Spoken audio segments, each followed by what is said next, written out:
Welcome to the February 14th JA Company Program Speaker Series with Joe Messner Jr. of JGM. Welcome, Joe. We are so glad to have you this evening. Thanks for having me, Joy. Really enjoy, ready to have our discussion get started. Wonderful. So as you know, our students are well underway in their program. They have their businesses are up and running. They are selling, they are advertising, they are working together as a team. And so as we chat with you tonight and learn a little bit more about your entrepreneurial journey, we're excited to find out some advice from you and insight as they are managing the stretch run of their projects. So Joe, to start us off, could you share a little bit about your entrepreneurial journey and maybe a little bit about JGM as well? Sure.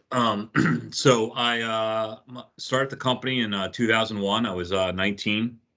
I had Oh, worked, I guess, during the summers and after school for a fabricator local to the area, and fell in love with the industry. Now I was in metalworking, metal fabrication, steel erection, and I graduated high school, I guess, in 2000, and came across an opportunity to actually put up a 7,000 square foot liquor store, and that was our first job that put JGM into business. So we're a heavy industrial contractor and steel fabrication company located in Coatesville, Pennsylvania. oh, So that's awesome. And it's cool to hear that you were so young when you started off.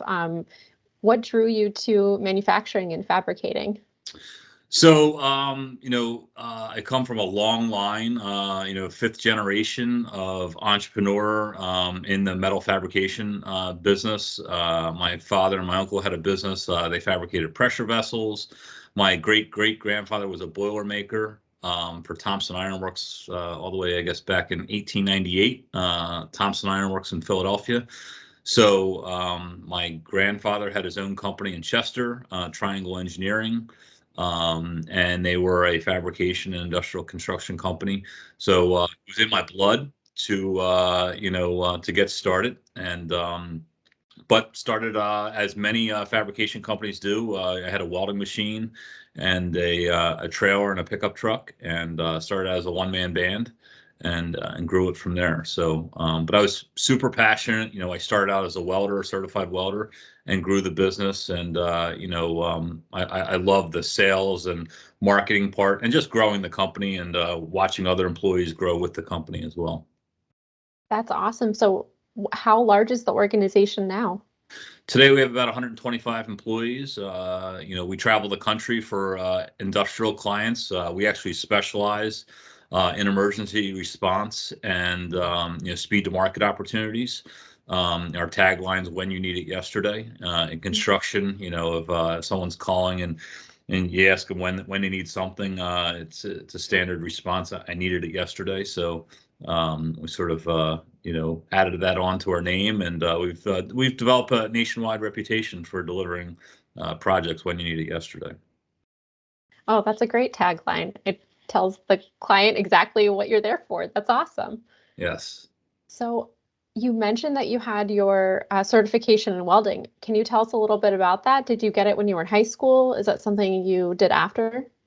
So so to become a certified welder, you typically will work through your company that's employing you, and you take certain tests, and they send it through some mechanical bending and certain X-rays, and if it passed those tests, then you can become certified in various positions and various welding processes. So, we have guys that work for us today. We actually have a full-time person in our welding and training department, and we probably have around 55 certified welders, but a welder can be certified and can have up to 100 certifications with various metals and different processes, whether you're MIG welding, stick welding, TIG welding. So Oh, it's an endless journey with welding. So and we've got some of the very best in the country working for us. I had no idea there were so many different kinds of welding. That's Yeah. really cool. It is. So you had also mentioned earlier that your family, you're the fifth generation of entrepreneurs. And so was it kind of just always something you knew you were going to do? Or was it something that your family, this is what we do, we're entrepreneurs? How did you kind of come to that conclusion? I can honestly say that I don't think that my mom and dad wanted me to go down this track. They Mm. wanted me actually to go to college. And I want to say when I attended Bishop Shanahan High School in Downingtown, and I think I started to get attracted to just construction in general in mechanical drawing class. I really enjoyed drawing and detailing.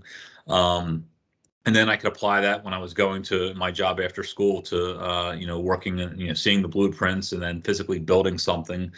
And I've always had a passion for for building things. I remember as a young kid, driving to the beach down to Avalon and Sea Isle and going across the Commodore Barry Bridge and saying I want to build that bridge one day. So I've always had a passion for building things. So started when I was 5, 6 years old, going to the woods building tree forts. So started young.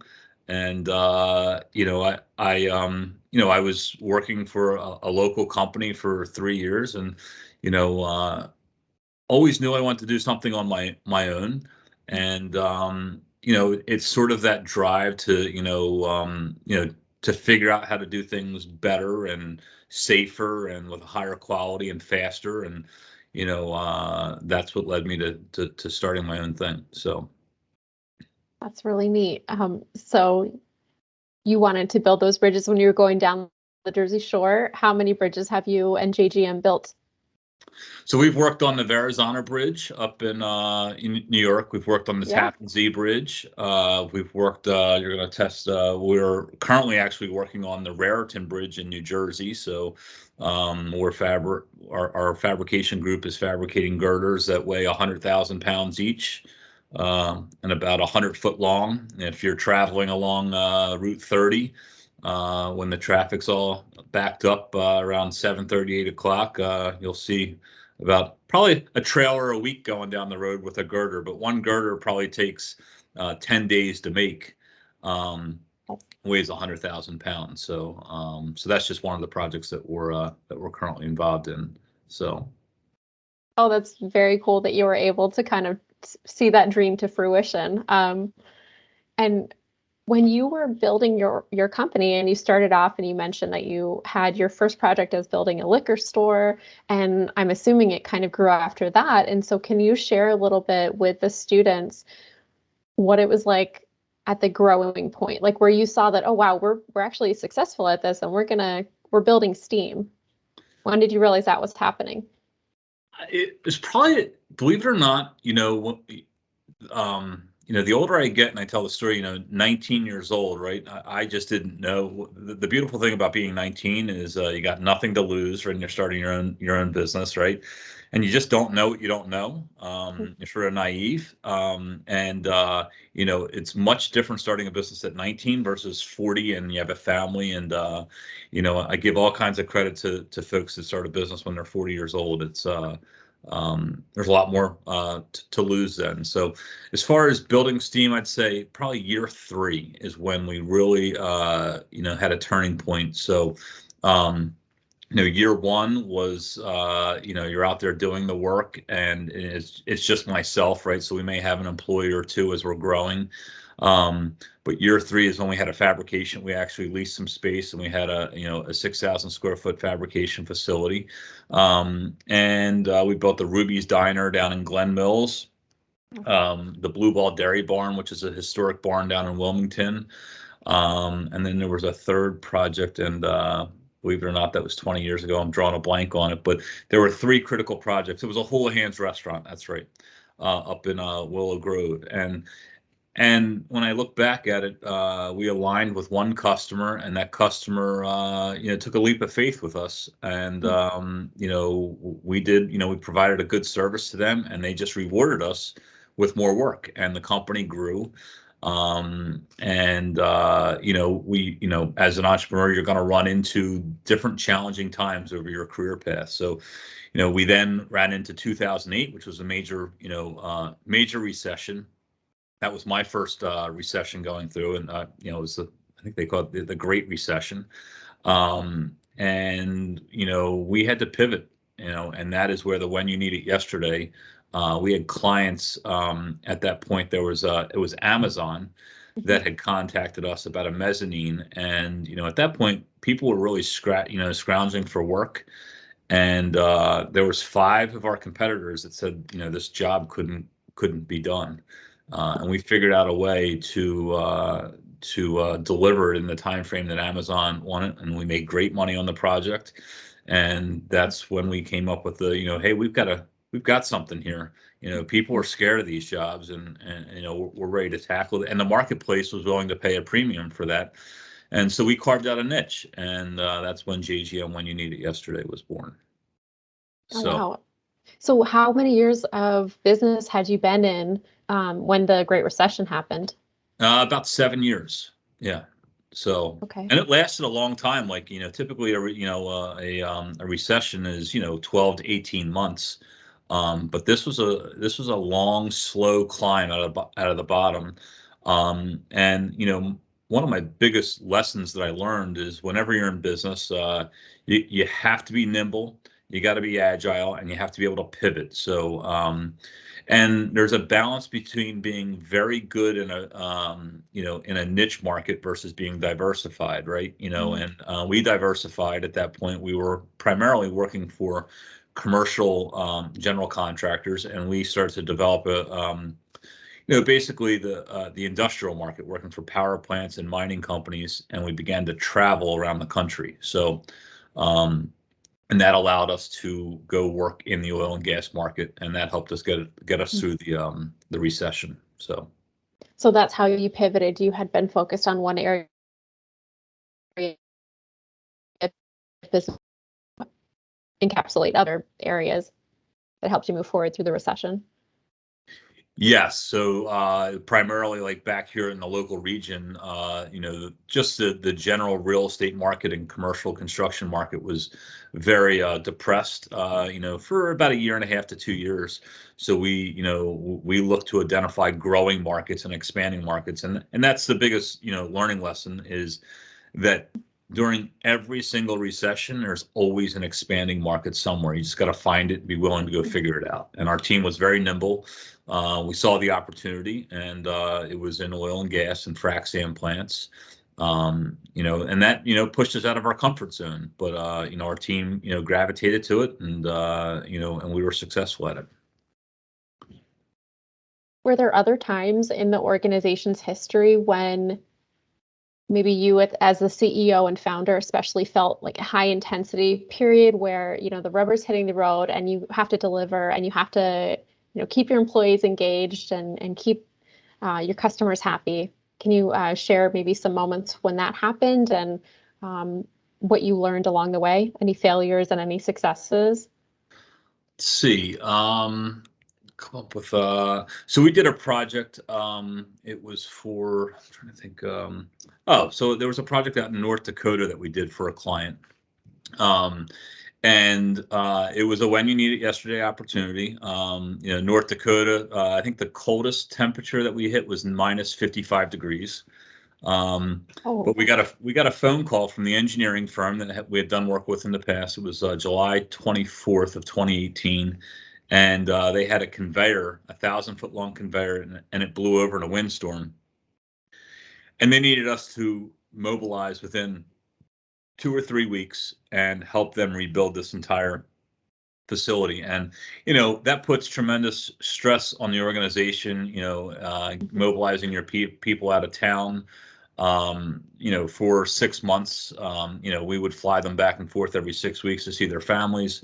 And when you're in construction, some of the best times are when you got the job and when the job's finished, right? It's very intense during the process. But you got to, the biggest thing is creating that, for our business, safety is absolutely number one, right? So we got to be at this high intensity, but nobody can get hurt. There's no part of the job where anyone can get hurt, right? So so we got to keep that top of mind with our crews and keep them motivated, right? So a good culture solves, some of industry's toughest challenges. And the challenge here was figuring out a way to get this conveyor back up, because it was feeding a power plant that powered 3,000 or 300,000 homes. So you could actually see the conveyor in the background of this presentation. So so all of that steel and all the steel and the structure came from Coatesville, Pennsylvania, and shipped all the way out to North Dakota. So That's quite a long journey for that piece of steel. yeah. So but it's they're the things that we'll buy lunches for the crews on on Fridays, right? You buy you finish a successful project, you get everyone some new jackets.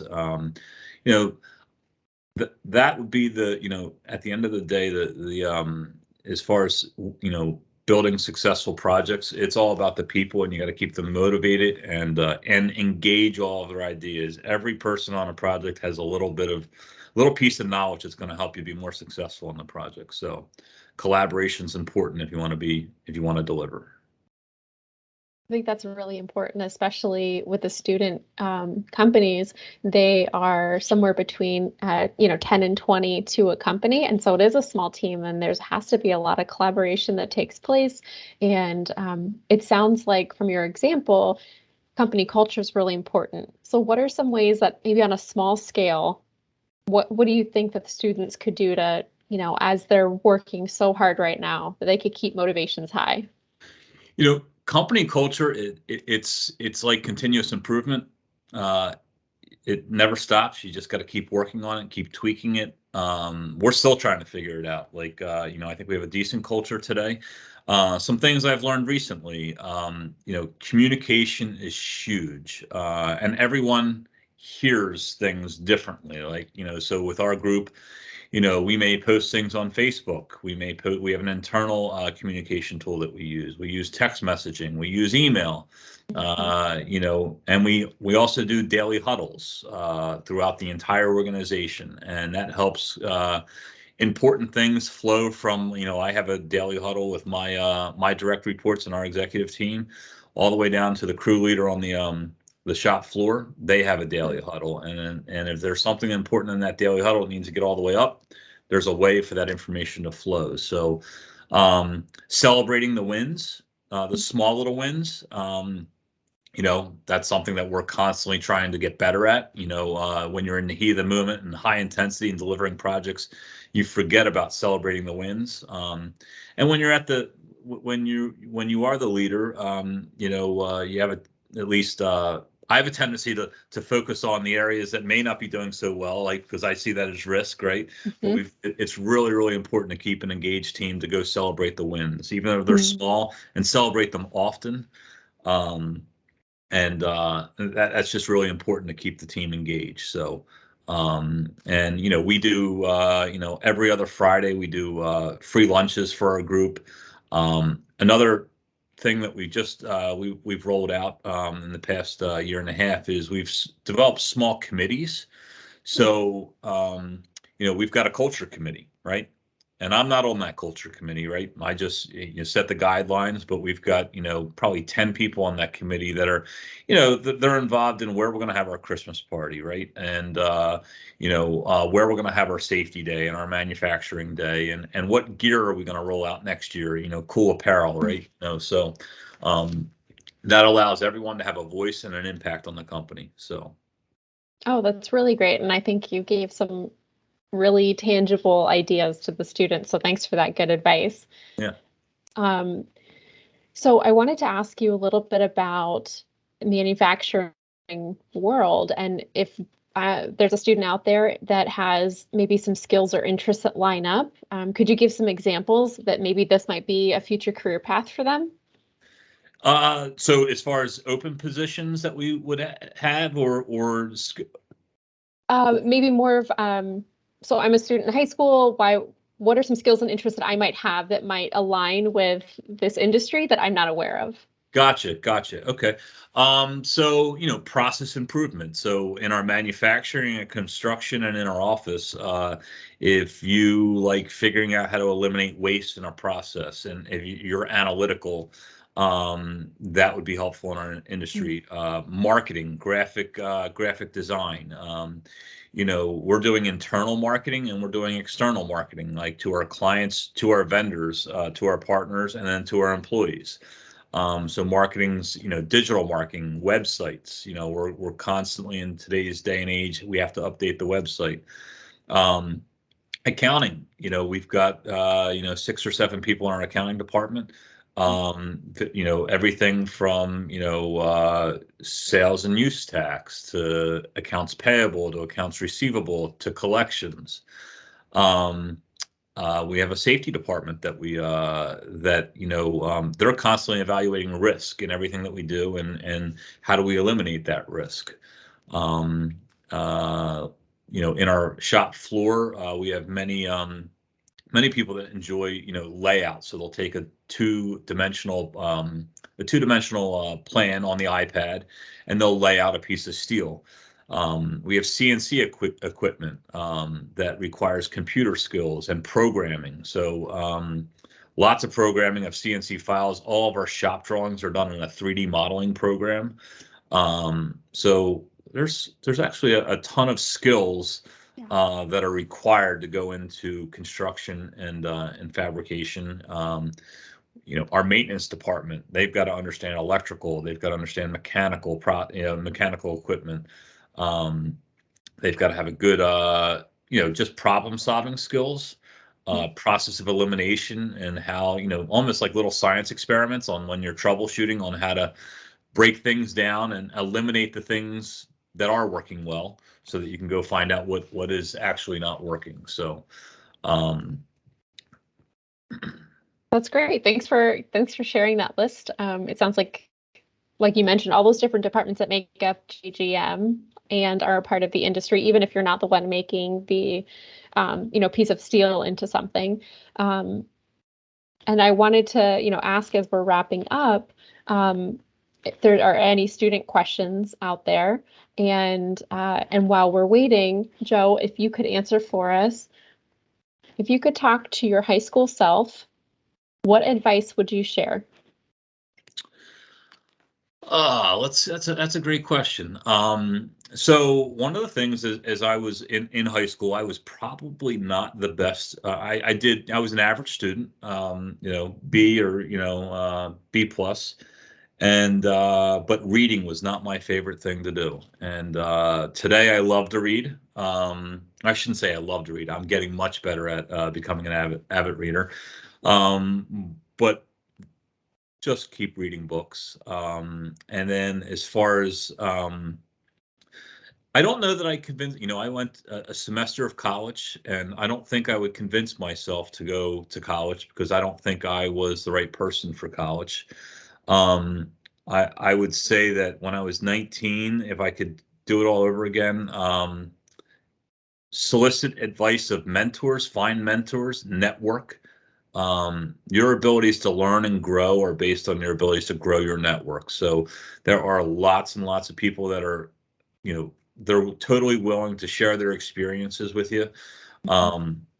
I joined, I'm in a group called YPO, Young Presidents Organization, and I call it, sort of the university for CEOs. But there's over 30,000 CEOs in this group. Took me 15 years to find it. But it's been one of the best things that's happened to me. It's allowed me to network with others that have started companies and have grown them to $5 billion organizations, right? So they've been there, done that, and can give advice on how to solve some of small business and middle-sized businesses problems. So I guarantee that any problem that you're running into in your entrepreneurial career, someone else has been there and done that. So that would be my advice, is to build a strong network of mentors and don't be afraid to reach out. Put yourself out there. I haven't ran into a person that said they wouldn't be willing to meet if you throw it out there. So That's a wonderful piece of advice. Well, it doesn't look like we have any student questions at this time, but Joe, you've given us so much to think on, and I think you've given the students some great ideas and advice as far as managing the part of the company program that they are in right now. So thank you so much for your time this evening. thanks for having me. And the last thing is, if anyone ever wants to come down, we're located in Coatesville, Pennsylvania, off of Valley Road. If anyone wants to just stop in and for some pointers or advice, be happy to give a tour and share more about the story. Wonderful. And just a reminder, students, next Monday we are off, but we will see you on the 28th. Have a great night.